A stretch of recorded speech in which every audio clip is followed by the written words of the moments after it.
Este é o portal de podcasts da Alterdata com o canal Gestão e Carreira na Prática.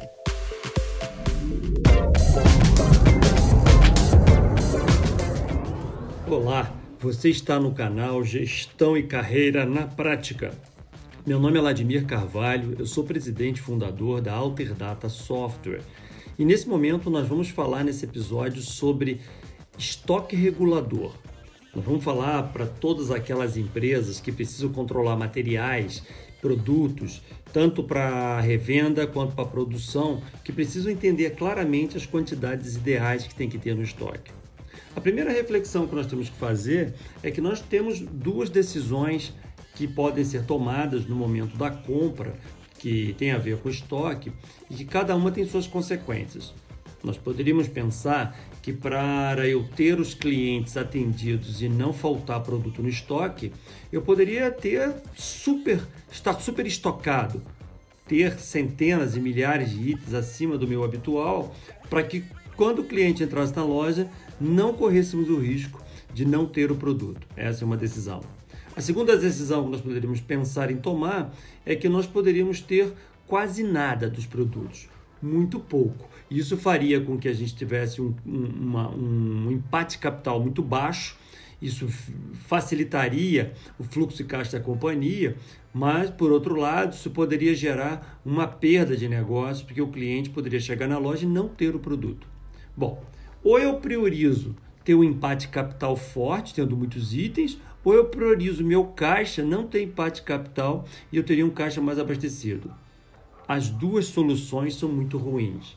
O mundo ideal é nós conseguirmos entender, se fosse uma régua, nós entendemos onde que essa régua tem que estar ajustada. Nem tanto para um lado que eu tenho que ter nada, priorizando o fluxo de caixa, nem tanto para um lado que eu tenho que priorizar estar super abastecido. Eu teria que deixar uma régua, uma linha que flutua para nós encontrarmos o ponto ideal para eu ter uma quantidade certa na demanda que eu preciso em função do consumo que existe. O nome disso é um estoque regulador. É eu entender claramente o que é esse estoque. Bom, então vamos tentar entender que para eu calcular corretamente o estoque regulador, eu teria que entender que existe uma coisa que é estoque máximo, existe uma coisa que é estoque mínimo e existe uma coisa que é estoque crítico. E lá embaixo eu tenho ponto zero, que eu não tenho nada em estoque. Isso significa que quando a gente... Vamos pegar um exemplo concreto assim, de uma loja de material de construção, em que eu fale um determinado produto, uma furadeira específica com determinado tamanho, por exemplo, e a gente fala o seguinte: olha, se nós temos um consumo regular de 10 peças por mês ao longo de um tempo muito grande, hipoteticamente, se eu tiver 10 peças em estoque, eu vou atender a demanda de um mês. Isso significa que eu começo a entender qual é o estoque máximo que eu tenho que ter e o estoque mínimo que eu tenho que ter. Quando eu defino um estoque máximo, hipoteticamente de 15, um estoque mínimo, hipoteticamente de 8, por exemplo, eu estou estabelecendo que entre esse 15 e esse 8 flutua a minha quantidade de vendas, o meu consumo. Ou seja, eu estou com 15 peças, veio um cliente, comprou uma, foi para 14, veio um cliente, comprou outra, foi para 13 e foi descendo. Quando eu chego em 8, que é o meu estoque mínimo, alguma coisa alerta o comprador que ele precisa comprar o produto. Ele compra para chegar ao estoque máximo novamente. A mercadoria chega, vamos imaginar hipoteticamente que você comprou de manhã, ela chega à tarde, para ficar mais fácil a linha de raciocínio. Ele compra, chega ao estoque máximo outra vez e ele começa a entrar num ciclo novamente de consumo regular. Bom, aí então nós já estamos entendendo que entre o máximo e o mínimo, nós temos um regulador, aquilo que flutua, aquilo que vai baixando na venda do produto e ele preenche na compra do produto. Agora vamos complicar um pouco esse raciocínio. Vamos imaginar que eu estou falando do 15 do 8, eu venho vendendo, cheguei ao 8, disparou o processo de compras. Comprou para chegar ao 15 novamente.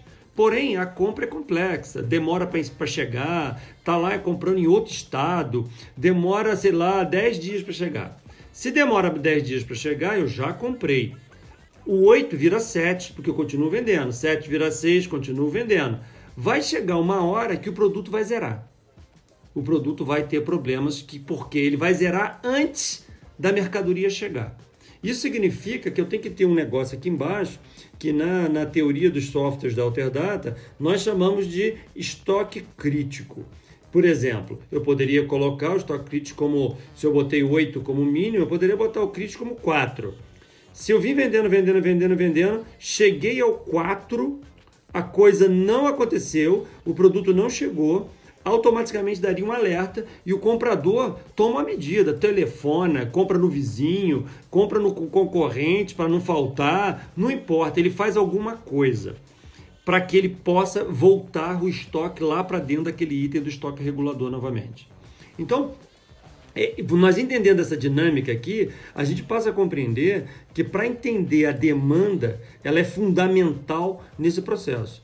E o que é demanda? Demanda é o que nós consumimos regularmente, então o cliente veio comprando, ele está consumindo a todo momento, porém, existem algumas ciladas matemáticas nesse processo que a gente tem que refletir. Vamos levantar uma situação hipotética. Vamos imaginar que você está na loja de material de construção, você tem um conjunto de pisos, aquele piso horroroso que ninguém quer comprar seu, e você está lá encalhado com aquele piso há um tempão, o consumo regular é muito baixo. Você tem um estoque muito grande e o consumo está muito baixinho. Então você vai vendo na tua curva que você não tem que comprar. Bom, um belo dia, entra um doido lá na sua loja e compra todo o seu lote daquele coisa horroroso que ele está fazendo no prédio, ele quer botar tudo aquele horroroso no prédio dele. O que acontece se você pega uma curva matemática com média aritmética? Ele vai entender que você teve um pico de compras. E quando você teve esse pico de compras, a tendência do comprador é em pensar que aquele produto está vendendo e você compra de novo aquele produto horroroso. Então, eu já tive casos reais desse tipo, que a empresa estava colocando em promoção para vazar um produto que estava encalhado, e quando ele entrou na curva, ele comprou o produto. Porque lá naquela época, quase 30 anos atrás, os sistemas não eram inteligentes. A esse nível que eu estou falando aqui agora, ele não enxergava efetivamente os picos. O que nós fazemos em alguns modelos matemáticos dentro de alguns sistemas? O software Alterdata tem esse detalhe. Ele analisa considerando desvios. Então, se você tem, por exemplo, um consumo regular de 10 peças, você está estocado em 1.000 peças, e você tem um consumo regular de 10. Um belo dia, alguém comprou 900, ele entende que isso é ponto fora de curva. Ele não considera isso na curva de demanda regular, porque não é uma situação normal. Então, num caso desse, não daria o pico e o comprador não compra aquele produto novamente. Uma segunda cilada que às vezes pode acontecer, que você tem que considerar também, é quando o produto ele zera. Vamos passar agora o contrário.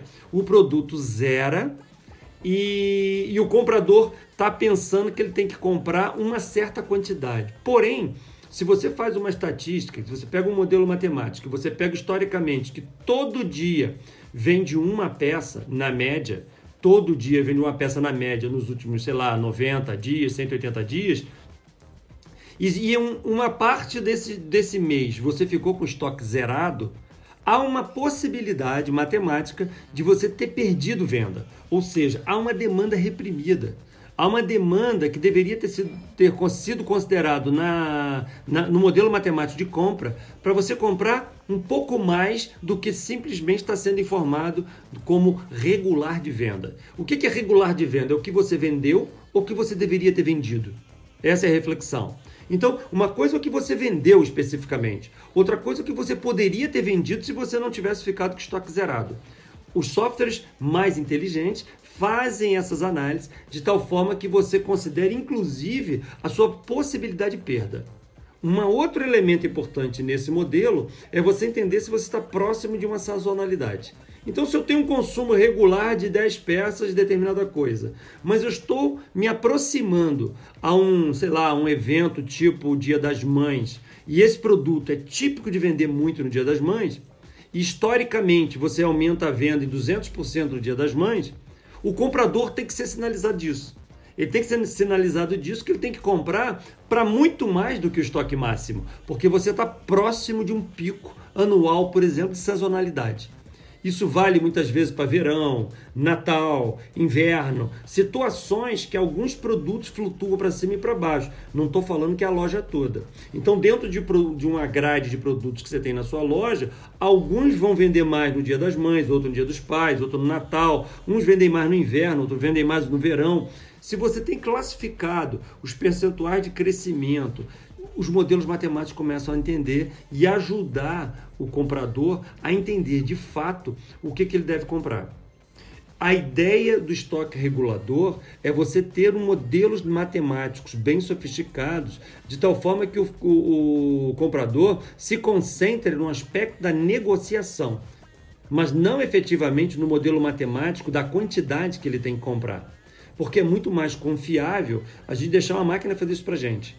E deixa o nobre, que é a negociação com o comprador, com o vendedor, a negociação com o seu fornecedor, por conta dos seus compradores. Comprar bem é a maior taxa de sucesso de um negócio.